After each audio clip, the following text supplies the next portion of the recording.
You're just a baby carrier today. Look pretty. Stay quiet. Those were the words Ethan whispered into my ear while smiling at the crowd, his hand resting lightly on my back as if we were the picture-perfect couple.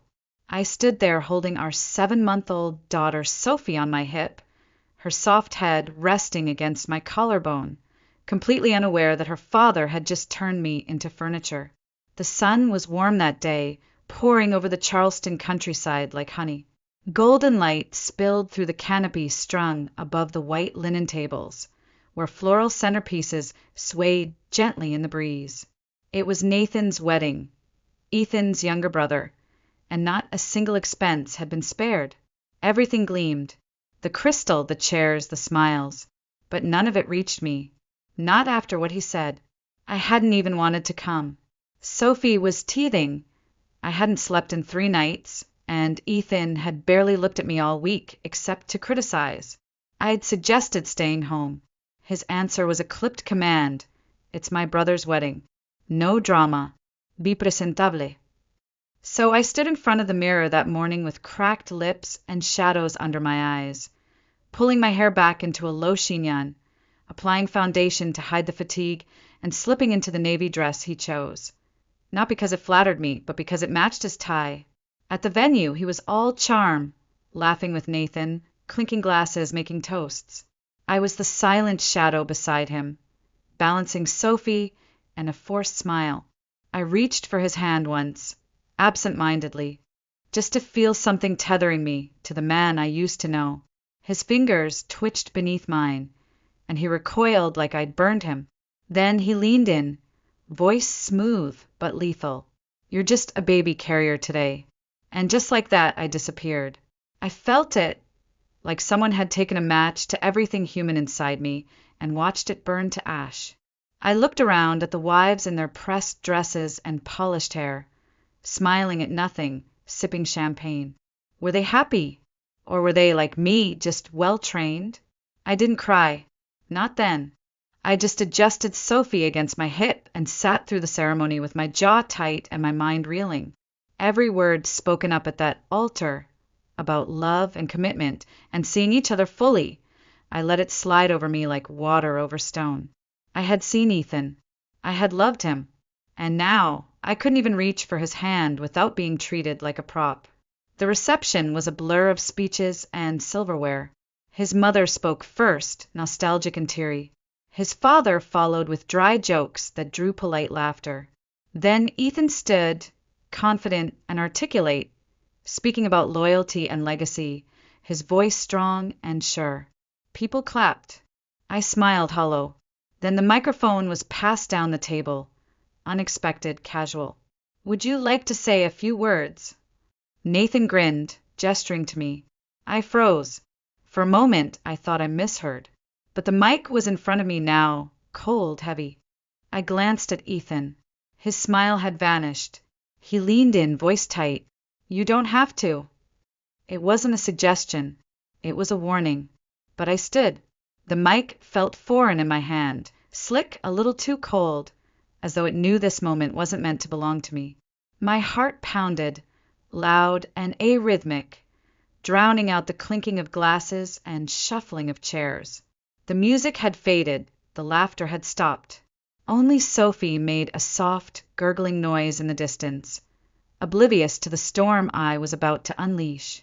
My voice came out smaller than I'd intended. I cleared my throat, steadying myself. Thank you for having me speak, I began, forcing a polite smile. I wasn't planning to, but weddings are moments, aren't they? Moments we never forget. A few polite nods. A waiter froze mid-step. I remember my own wedding, I continued, my eyes brushing past Ethan, whose jaw had tightened into a near snarl. I was 26, nervous, hopeful. I thought I was marrying someone who saw me. Someone at the far table shifted, scraping a shoe softly across the wooden floor. I imagined the rest of our life together. Sundays with pancakes, whispered baby names, shared grocery lists, jokes only we would get. I imagined love would stay as long as we fed it. I let out a soft laugh. But sometimes life surprises you. Sometimes you wake up and realize you've become background noise in your own story. Now there was real silence, the kind you can feel in your bones. Sophie let out a small coo, and someone, maybe Ethan's cousin, stood to pick her up, as if trying to distract from the rising discomfort. "You stop being a partner," I said, my voice steady now, and start becoming useful. "You make the meals, wipe the counters, soothe the babies, host the in-laws, smile on cue. You're not seen. You're expected." I turned to Nathan and his new bride, keeping my tone even but my words sharp. "My only hope for you, truly, is that you never forget to look at each other. Really look. Not just on anniversaries or when things are easy, but in the chaos, in the fatigue, in the days when you forget why you started." My eyes returned to Ethan. His smile was long gone now. In its place was a fury he couldn't hide behind charm. "Because the moment you stop seeing each other," I said, "it's not a marriage anymore. It's a performance." No one clapped. No one breathed. I handed the microphone back to the stunned wedding planner and stepped down slowly, my heels echoing against the wooden floor like punctuation marks. I didn't look at Ethan. I didn't need to. I just walked toward Sophie. She was with Ethan's cousin Maria now, looking up at me with that gummy grin, her tiny fingers outstretched. I lifted her into my arms and kissed the top of her head, letting her warmth fill the hollow space in my chest. Ethan didn't follow me. Not right away. I walked out of the reception hall, past the valet, past the fairy lights, and the Instagram-perfect tables. I kept walking until the music was just a whisper behind me, and the cool air bit at my skin. The parking lot was nearly empty, bathed in soft amber light. I stood near the hedges, rocking Sophie slowly, my hands trembling, not from fear, but from the weight of finally being heard. Then I heard the footsteps. The footsteps were fast and deliberate, heavy against the pavement. I didn't turn around. I knew it was him before he spoke. "What the hell was that?" Ethan hissed. His voice was low, sharp, and too close. "Are you insane?" I turned slowly, adjusting Sophie in my arms. "I told the truth." He stepped forward, towering over me. His suit was still perfect, his tie crisp, but his eyes, those carefully curated politician's eyes, were wild now. "You just humiliated me in front of my entire family," he growled. I looked up at him, my voice steady. "No, I reminded them that I exist." He flinched, just slightly, like I'd slapped him. Then he composed himself. "Go home." "Now," he said, each word clipped final. "We'll talk later." He didn't offer to take Sophie, didn't glance at her or ask if she was okay.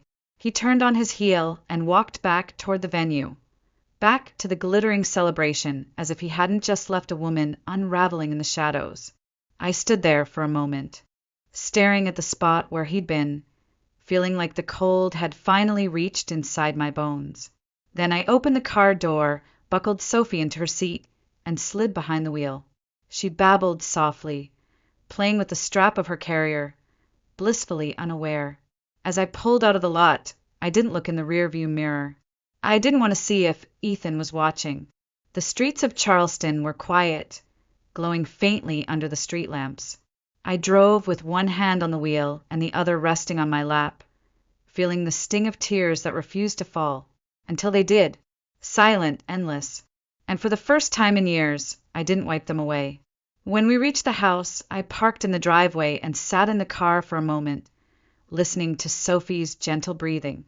Then I carried her inside, past the porch swing Ethan never used, through the hallway where our wedding photo still hung. Two smiling strangers in love with a fantasy. The kitchen light buzzed overhead as I made a bottle and rocked her to sleep. I didn't turn on the TV. I didn't check my phone. I just stood there in the nursery, her soft breath against my shoulder, and stared out the window into the quiet night. The next morning, Ethan acted like nothing had happened. He poured himself coffee, kissed Sophie's forehead, and opened his phone like it was just another Sunday, like I hadn't pulled the curtain back the night before and shown everyone who he really was. I stood by the sink, watching him, my fingers tight around a dish towel. "I'm going to the gym," he said flatly, not looking at me. "My parents are coming by at 3. Try not to bring up last night." I blinked. That was it. No apology. No explanation. Just dismissal. He paused when he reached the door, sensing I hadn't moved. "What else is there?" he asked. I didn't answer, because I realized he genuinely didn't see anything wrong. Richard Carter didn't deal in apologies. Not for me. Not anymore. He hadn't always been like this. Once he was magnetic, sharp suits and quick wit, the kind of man who made you feel like the only person in the room. He used to notice things. The way I chewed my pen when I was nervous. The books I reread but never finished. The songs I hummed when I cooked. But something had shifted after we married. Slowly, like a temperature dropping 1 degree at a time until you're frozen before you know you're cold. It started with small corrections. "You didn't say that quite right." Then the quiet refusals. No more hand-holding in public. No photos together unless he initiated. And when I got pregnant, something in him calcified. Not angry. Not cruel. Just indifferent. Like I had become less useful. A burden to manage. When Sophie was born, he held her once. Said he was afraid of doing it wrong. He never tried again. And so I did everything. The feedings. The laundry. The doctor's appointments. The nights when Sophie wouldn't sleep unless I walked the hallway with her for hours. I did it all. Because someone had to. That afternoon, Ethan's parents came by with a bottle of wine and tight smiles. I wore the same polite mask I'd worn for months, smiling just enough, nodding at the right moments, pretending not to notice the way Ethan's mother studied me, like I was a mess she couldn't quite clean up. "You were so quiet at the wedding," she said over a glass of white wine. Very tasteful. That little speech really got people talking. Across the room, Ethan's jaw flexed. I offered a small nod. Sometimes honesty makes people uncomfortable. She blinked, setting her glass down with a soft clink. Oh, it was honesty. There was no malice in her tone, just that familiar, paper-thin disapproval she had mastered over the years. I wondered if she had ever spoken out against her own husband. Probably not. Women in their family were trained to smile through bruises, visible or not. After they left, Ethan didn't say a word. He sat on the couch, flicking through channels while I bathed Sophie, sang her to sleep, folded the laundry, wiped down the kitchen counters. I moved through the house like a ghost in a place I used to call home. At midnight, I found him on the back porch, staring out into the dark yard with a drink in his hand. I stepped outside, the wooden boards creaking beneath my feet. "I meant what I said yesterday," I told him quietly. He didn't turn around. "You made me look like a fool." "No," I said. "You made me feel like a ghost." He finally turned, his expression unreadable. "You think you're a martyr now, is that it?"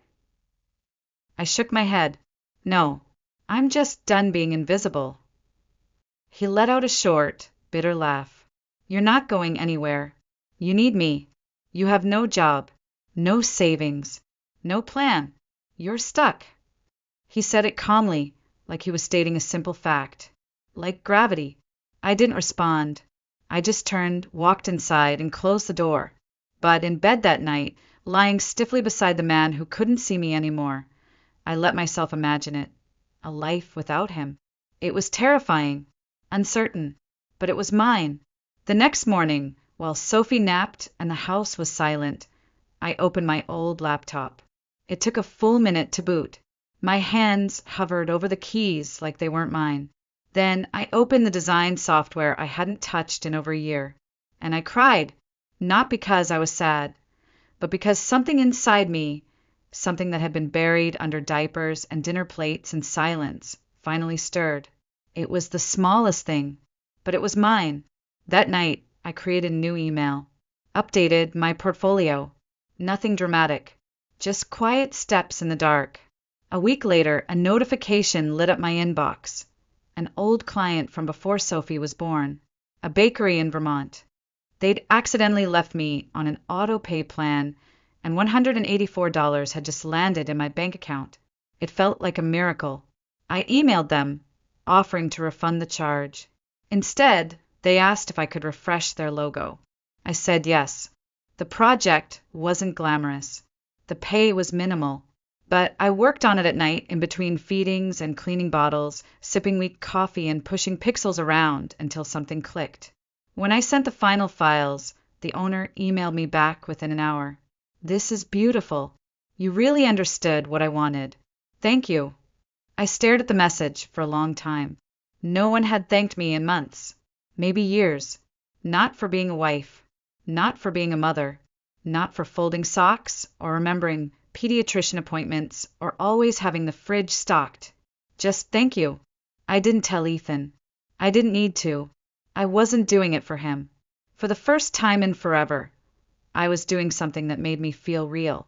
A few days later, I got a message on Facebook. "Hey, saw your name on a client site. Are you still doing freelance work?"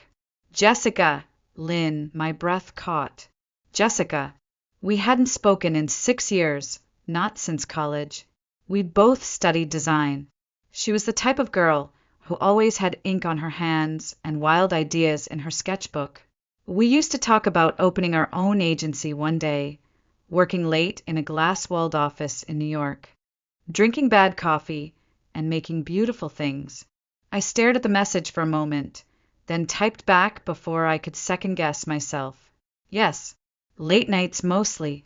Baby at home. Want to catch up?" She replied within minutes. "Absolutely. I'm in Charleston for the week. Coffee? Your call." My stomach flipped. Ethan wouldn't like this. He never liked me reconnecting with people who knew me before. Especially women. Especially ambitious ones. Still, I said yes. We met at a coffee shop near the public library, neutral territory. I wore makeup for the first time in months. Not for beauty. For armor. To remind myself that I still had a face beneath the fatigue. Jessica looked almost exactly the same. Wavy hair pulled into a loose bun, eyes full of light, laughter that filled the room. "You look good," she said, hugging me tightly. "Tired, but good." I smiled. That's motherhood. We talked about old classmates, favorite professors, failed startups. I gave her the sanitized version of my life, the one I'd repeated so many times it almost sounded real. Married, baby, freelancing a bit here and there. She listened carefully, nodding, sipping her chai latte. Then, after a beat, she leaned in, voice softer. "You okay?" I hesitated. "I don't mean to pry," she said quickly. "You just seem like someone who's holding her breath." I stared at her. The question cracked something open in me. "I'm just trying to get back to myself," I said, barely above a whisper. Her eyes softened. She reached for her phone, tapped something, then looked up. "If you ever need help, real help, let me know. My firm has a daycare stipend. We hire remote designers sometimes. I can float your name." I blinked. "You do that?" She smiled. "You were the best in our class. I always thought you gave up too early." That night I didn't sleep. I lay awake, staring at the ceiling, remembering the version of me who dreamed in color. The one who stayed up past midnight designing album covers no one asked for. The one who once said, "I don't want to be someone's wife first. I want to be my own damn person." 2 days later, I sent Jessica my resume. I didn't tell Ethan. I didn't even plan to. Not yet. But I knew he'd find out eventually. And when he did, it happened exactly how I expected. A client invoice arrived in the mail. He held it up like it was evidence in a trial. "What's this?" "A payment," I said calmly, "for a project I'm working on. You're working now." I never stopped being able to work. His jaw clenched. "You should have talked to me." "I did," I said, meeting his eyes. "You just didn't listen." He didn't reply. He just walked out of the room, not yelling, not slamming anything. And somehow, that terrified me more than rage ever could. Later that night, I double-checked the locks. Every one of them. Then I emailed Jessica. I'm interested. Please keep me in mind. Her reply came almost immediately. Already did. Interview. Next week. You've got this. The interview was scheduled for 10 a.m. on a Tuesday. I put Sophie down for her nap 30 minutes early, praying she'd stay asleep just long enough. Then I pulled on the white blouse I hadn't touched since before I got pregnant, creased at the shoulders, slightly loose now, but it made me feel like someone who still had somewhere to be. I set up my laptop in the only corner of the house where Ethan's presence didn't linger, by the bookshelf next to the old window with the peeling paint and the view of the neighbor's dogwood tree. At 9:59, the Zoom call connected. The woman on the screen was in her 40s, maybe, with warm eyes and a sleek pixie cut. Her name was Elise Monroe, senior creative director at the firm Jessica worked for. She smiled as soon as my camera turned on. "Olivia Hart," she said, "I've heard a lot about you." I smiled, nerves tight in my chest. "Hopefully good things." "Oh, good," she said, leaning back in her chair. "Let's talk design." And just like that, the world shifted. For 30 minutes, we talked about color theory and branding voice, about user experience and typography trends. She didn't ask about my gap year. She didn't ask why my portfolio had a sudden drop-off in 2022. She asked about instinct, about problem solving, about how I made people feel with what I created. And for the first time in years, I wasn't a wife. I wasn't a mother. I was just me. When the interview ended, Elise smiled again. "We'll be in touch soon," she said, then added with a wink, "but I'll tell you now, Jessica's recommendation carried a lot of weight." As soon as the call ended, I sat there frozen, staring at the blank Zoom screen. Then I exhaled so deeply I startled myself. From the baby monitor, Sophie stirred, then settled. The moment cracked like glass. I closed the laptop, stood up, and walked into the nursery. She was still asleep, her small chest rising and falling, one hand curled beneath her cheek. I knelt beside the crib and rested my forehead on the edge. I didn't have the job yet. I didn't know what would happen next. But I had something better than certainty. I had hope. That night, Ethan came home later than usual. His tie was loose, his shirt half untucked, and his eyes glassier than I liked. "Out drinking?" I asked, too tired to censor myself. He blinked slowly. "I needed time." I nodded. "I'm ready." He looked at me, confused. "Ready for what?" "To stop waiting for you to notice me," I said softly. He didn't respond, just walked past me into the living room, opened the fridge, and pulled out a beer. And as I watched him, his shoulders hunched, his energy dulled. I realized something surprising. I wasn't angry anymore. I wasn't hurt. I was simply done. Later that night, I called Jessica to thank her. She picked up on the second ring. "How'd it go?" "I remembered who I was," I said. "Thank you." She paused, then said, "Now you just need an exit plan. You don't have to do everything at once, but you can't stay stuck." She was right. This wasn't just about a job, or money, or pride. This was about safety, because Ethan had never hit me, never screamed, never left bruises, but his control was just as real, just as dangerous.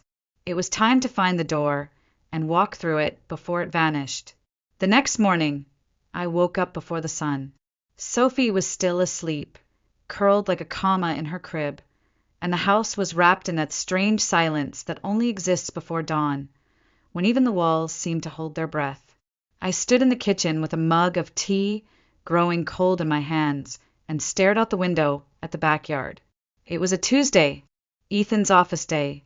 He'd be gone by 9, and I had a list, not a dramatic list, not how to escape in the dead of night, or how to ruin a man, just practical things.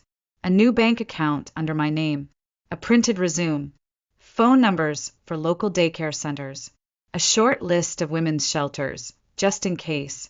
I wrote it in pencil. Something about the softness of graphite felt safer than ink, less final, easier to erase if needed. but I didn't erase a single line. That afternoon, I took Sophie on a walk instead of the park. We ended up at a small daycare on the edge of town, Maple Grove, a place Jessica had once mentioned. It was painted pale yellow with flower boxes under the windows and murals of animals on the outside wall. A woman named Rosa greeted us at the door. She had kind eyes and wore a necklace with tiny alphabet beads that spelled out patience. "Trial visit?" she asked with a smile. I nodded, heart pounding. "Just a few hours. I want to see how she does." Inside, the center was quiet but warm. Wooden toys, soft rugs, cheerful chaos. Sophie hesitated at first, gripping my shirt with tiny fingers. But 10 minutes later, she was crawling toward a stack of blocks, giggling as another baby knocked them over. I stood at the window for a long time, watching her, not feeling guilt, but something else. Permission. After I left Maple Grove, I stopped at a gas station on the way home and paid cash for a burner phone. I slid it into the pocket of my diaper bag, hidden beneath the wipes and snacks. That night, I called the shelter. I didn't give my name, just asked a few questions. The woman on the line, another Rosa, oddly enough, answered them with a calm steadiness that made my throat ache. She didn't push, didn't judge, just said, "When you're ready, we'll be here." When I got home, Ethan was already on the couch. He looked up from his phone as I entered, then at the 2 small shopping bags in my hands. "You were out." "Yes," I said. "Groceries." He glanced at the bags. "Doesn't seem like much." It wasn't. He didn't push further, just went back to his phone. Later that night, as I bathed Sophie, I caught myself humming a soft tune. Familiar, but I couldn't place it. I hadn't hummed in months, maybe years. After she fell asleep, I sat on the bed, staring at my list again. Bank account, check. Daycare, check. Backup phone, check. I hadn't told Jessica, hadn't told anyone, because this wasn't a plan I could share. Not yet, not until I was gone. The next morning, as I was folding laundry, my phone rang. It was my mother. She never called out of the blue. Her voice was cautious. "Hi, sweetie. I got a call from Ethan." The blood drained from my face. "What did he say?" She hesitated. "He said he's worried about you, that maybe you're pulling away, that you've been paranoid, maybe depressed. He said you're working too much, that you're distant from the baby." I felt like the floor had dropped out from under me. "I'm fine," I said tightly. "Don't listen to him." "I just wanted to check," she replied gently. "Maybe talk to someone, just in case." After we hung up, I walked into the living room and stood in front of him. "You called my mother?" He didn't flinch. "I told her I was concerned." "You told her I was unstable." "I told her the truth," he said, his voice flat. "Which, by the way, I am concerned. You've been different." I stared at him, and for the first time, I understood what he was really afraid of. I was no longer under control. The next week passed in a blur of tension, so thick it felt like a second skin. Ethan wasn't cruel. He wasn't angry. He was careful. He started bringing me coffee again in the mornings, black, just how I used to like it. He asked questions he hadn't bothered with in months. "How's Sophie sleeping these days?" "Still freelancing." "You seem tired. Want me to watch her for a bit?" It would have seemed kind to anyone else, but to me, it felt like surveillance dressed as concern. Every word was a feeler, every smile a test. I played along, smiled back, said thank you, let him hold Sophie for 20 minutes while I rested in the bedroom, quietly checking my burner phone for messages from the shelter and confirming my first payment had landed in the new account. He had no idea how far I'd already gone. One evening, I came home from a walk with Sophie and found him seated in his leather chair, hands folded, a glass of whiskey untouched beside him. "You've been busy," he said. I paused, keys still in hand. "Excuse me." He tilted his head. "Work. Baby.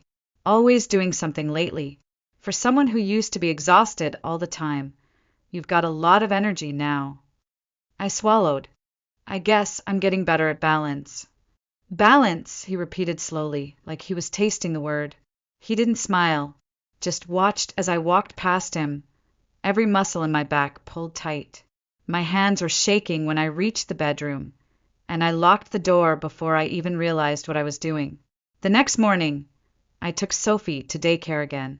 Trial week, I told Rosa. She smiled, nodded, and showed me to the toddler room where Sophie eagerly crawled toward a table of finger paints.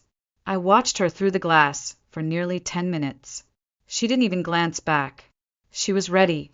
Afterward, I drove across town under a different name and toured 3 apartment complexes. I didn't submit an application. Not yet. But I took photos, asked about deposits, memorized street names. When I got home, Ethan was in the kitchen. He looked up immediately, eyes scanning the bags in my hands. Groceries again, he asked. Yes. He looked past me at the 2 small paper sacks, barely enough for a day. Doesn't seem like much. It wasn't just diapers and milk, I said softly. He didn't reply. That night, while bathing Sophie, I caught myself singing. Not a lullaby, an old jazz tune my father used to hum when cooking Sunday breakfast. It was the strangest thing, hearing my own voice like that. Natural, unafraid. After she was asleep, I folded laundry and went through my checklist again. Passwords, changed. Banking, secured. Cash, hidden in a tampon box under the sink, double-bagged. Shelter address, memorized. Routes, mapped, printed, folded into Sophie's diaper bag. I told no one, not even Jessica, because the moment someone else knew, it would no longer be mine. Then came the phone call I didn't expect. Jessica. Hey, she said. I just wanted to give you a heads up. Elise forwarded your test project to the senior partners. They're impressed. I think you're about to get an offer. My breath caught. An offer? Part-time remote, with benefits. I blinked hard. Jessica, you earned this, she said. All of it. After we hung up, I sat on the floor in the hallway outside Sophie's room. The house was silent, but my pulse pounded like a war drum. This was happening. It was really happening. I didn't cry. I didn't laugh. I just breathed. Deeply. Freely. For the first time in years. 2 days later, the offer letter came in. Part-time. Remote. Real salary. Health care. Respect. I printed it out and slid it into a folder with Sophie's daycare schedule, the apartment applications, and my new passport copies. My escape was no longer an idea. It had shape, weight, paperwork. That night, Ethan came home early. I was in the kitchen, wiping down counters, humming softly. I didn't hear him come in until he cleared his throat behind me. I brought wine, he said, holding up a bottle like a peace offering. I froze for half a second, then nodded. Okay. He poured 2 glasses, sat on the couch, and patted the cushion next to him. We don't do this enough, he said. Just talk. I sat, careful to keep my body angled, slightly away. His arm rested along the back of the couch, not touching me, but hovering like a shadow. You've been different lately, he said. Busier. More private. I've had a lot on my plate, I replied, measured. He nodded. Still, I want you to know if something's wrong, you can say it. We're a team. I turned to him, slowly, and met his gaze head-on. This wasn't kindness. It was a net. It's just work stress, I said lightly. I'm adjusting. He studied me for a second too long, then smiled. Well, I'm glad you're feeling productive again. You're always at your best when you've got a purpose. Something about the way he said it made my skin crawl. Later, after he went to bed, I sat alone in the bathroom and stared at my reflection in the mirror. My face looked calm. Too calm. Like I'd rehearsed that scene 100 times. Because I had. Under the sink, in a box labeled extra soap, was a plastic bag filled with emergency cash and the burner phone. Triple wrapped. Ready. I checked the time. 4 a.m. I lay beside him for hours, pretending to sleep, listening to his breathing. Slow, even entitled. Like he'd won.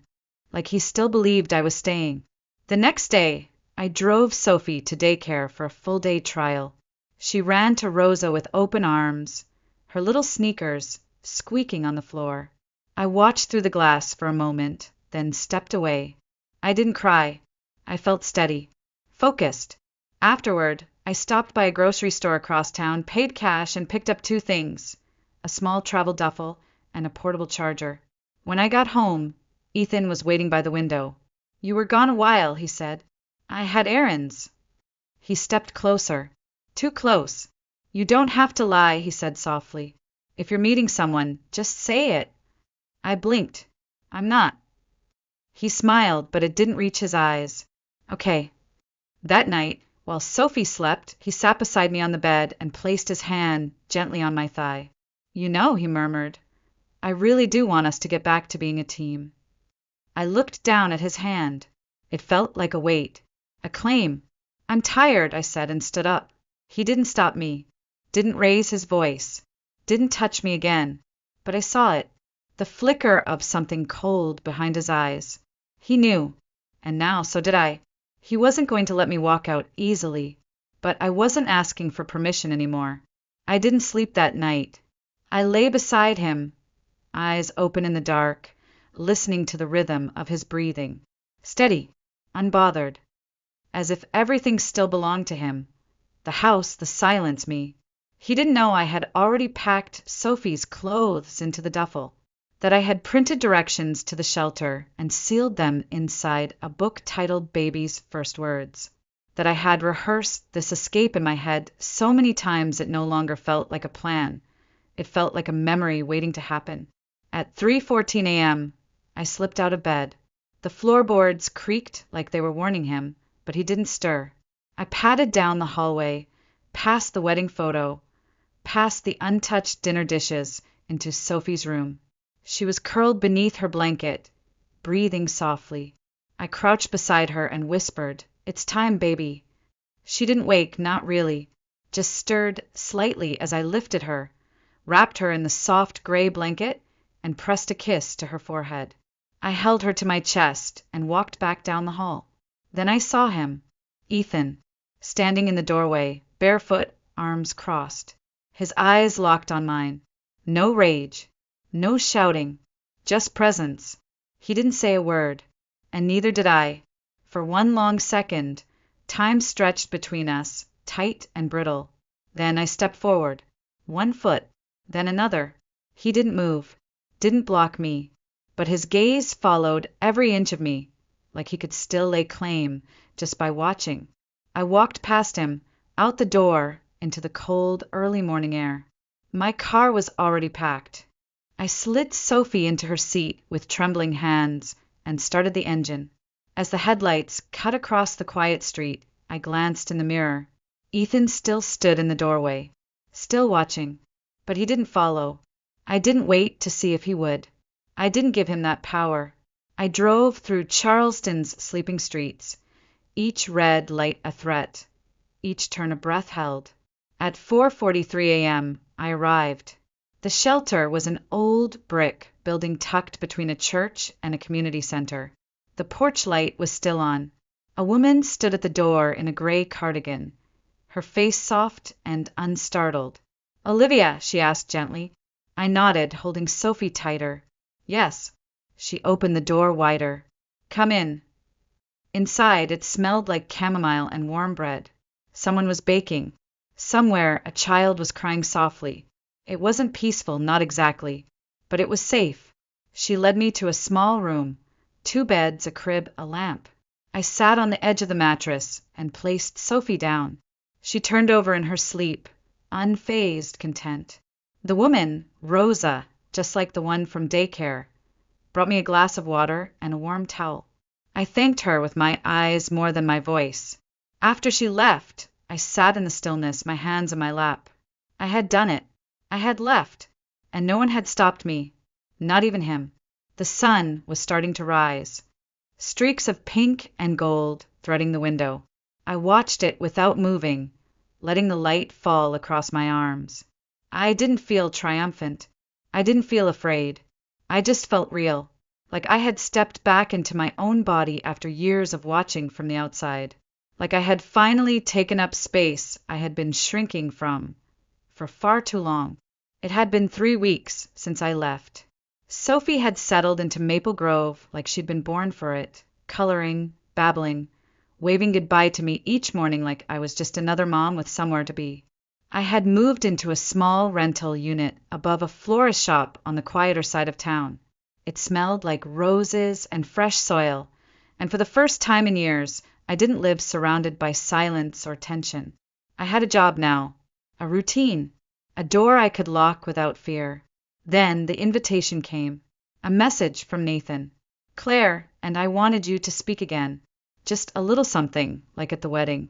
People are still talking about what you said. I almost laughed when I read it, but I said yes. The reception was smaller this time, a quiet post-wedding dinner for friends and family who hadn't been able to attend the big event. It was held at a cozy restaurant just outside the city, a brick building with ivy creeping up its sides, candles flickering on every table. I arrived early alone, wearing a soft gray dress, hair down, no diaper bag slung across my shoulder. No Ethan walking 3 steps ahead. He was already there when I walked in, sitting at the back, arms folded, pretending I didn't exist. I saw the moment he noticed me. His jaw tightened, his gaze flicked down, measuring, calculating. He was probably already rehearsing what he'd say afterward to spin the narrative in his favor. That I was unstable, that I'd abandoned him, that I was going through something. He had told his mother I was in a facility. She had texted me a week ago, unsure whether to believe him. I didn't respond, because I didn't need to explain anymore. Nathan raised his glass halfway through dinner, smiling toward the center of the room. We'd like to invite someone special to say a few words again, he said. Someone who reminded us all what it means to be seen. I stood. There wasn't a microphone this time, just me in a room full of familiar faces and unfinished stories. I wasn't planning to speak, I began, but Nathan asked, and I think sometimes silence is just a different kind of performance. A quiet laugh rippled near the center. I spent a long time believing that love meant staying quiet, that if I just did everything right, folded the towel, smiled at the right times, kept the baby quiet during meetings, eventually the love would come back. I looked up. I thought the coldness was stress. The silence was exhaustion. The flinching was just a phase. I let my gaze drift to Ethan, who hadn't moved. But it wasn't. Someone across the room cleared their throat. Chairs shifted. I held steady. It was the sound of someone slowly forgetting that I was human. I paused. No one spoke. I left, I said clearly, and it was the hardest thing I've ever done. Not because I didn't love him, but because I finally started loving myself more. There it was, the stillness, not awkward, not uncertain, just still. I didn't need applause. I didn't need permission. I stepped back, nodded to Nathan, and returned to my seat. When I glanced toward the back, Ethan was gone. Maybe for a breath of air. Maybe because he couldn't breathe at all. After the dinner, I didn't wait around. I didn't want questions or hugs, or that subtle pity some people slip into their smiles. I just grabbed my coat, stepped into the cool night air, and walked to my car. The streets were quiet. My footsteps felt solid, real. When I got home, Sophie was already asleep. The babysitter, Jessica's cousin, had left a note on the counter. She ate all her peas and asked for you once, but not with tears, just curiosity, like she already knows you're always coming back. I stood there in the middle of my tiny kitchen, holding that piece of paper like it was something sacred, because it was. I was coming back, to myself, to my daughter, to a life that wasn't wrapped in whispers and manipulation. Later that night, I sat down at my desk and opened my laptop. There were emails, deadlines, a logo that needed refining. But before I clicked on any of it, I opened a blank document, and I started to write. Note à résumé, not a strategy deck, just words. about what it felt like to disappear in your own marriage, about learning to exist again without apology, about how silence can be more violent than yelling, about how love that asks you to shrink isn't love, it's control with perfume on. I didn't know what I was writing toward. Maybe a blog post, maybe a letter no one would read. But it poured out of me like breath I'd been holding for years.